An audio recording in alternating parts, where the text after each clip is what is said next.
Planeswalker. I've studied that word for, well, as long as I've been one. It's a simple word, but one defined by its uncertainty. Despite my efforts, I still fail to grasp what it truly means to be a Planeswalker.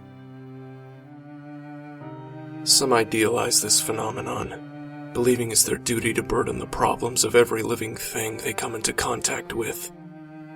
Less honorable folks see it as a means to their whims. After all, it's hard to arrest someone who can't be jailed. Others find that being a Planeswalker can mean losing yourself entirely. Garruk Wildspeaker is one such case. This beast mage, he's a brute no doubt, but an honorable brute at least. I've known him for quite some time. He preferred the company of his non-human companions, but always managed to treat his fellow Planeswalkers with respect. His love for the wilds of the multiverse were only matched by his physical stature, a fact he never shielded away from when confronting me. I always hated Garruk for that. That is back when he was still Garruk. Like I said, being a Planeswalker can change you, or you can be changed by a Planeswalker, whichever comes first. Garruk discovered that on the plane of Shandalar, at the hands of another acquaintance of mine, Liliana Vess. Their silly fight ended in Garruk being cursed by some ancient, dark artifact, the Chain Veil.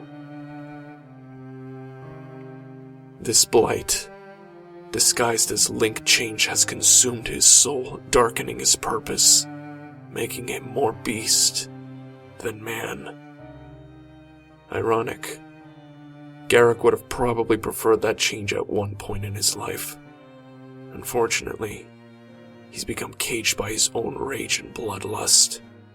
He's driven solely for the hunt, changing his targets from worms to us. Garruk traveled from plane to plane, searching for Liliana, and killing any other Planeswalker he could get his hands on. No one knew this man better as I did, and no one better understood the curse that afflicted him. I did what I could to save Garruk, or at least save us, without killing him. It required a lot of research, but luckily that's a field I excel in. I discovered properties within the hedrons of Zendikar which could bind evil, keep it in check. It clearly worked on that demon whose head I plucked it from. My mission was a success, at least partially. With the hedron implanted, Garruk's curse was halted, but not cured. I felt I've lost Garruk entirely to this corruption, though I've stopped his transformation to ultimately save the plane of Shandalar. The evil still lingers, fueling his rage. Being a Planeswalker changes us. For the good, for the bad. It's usually up to the individual. Garruk never got to make that choice. The Chain Veil made it for him. I hope to one day to do more for Garruk. But for now, he's asked to be left alone. A warning I suggest we all take seriously.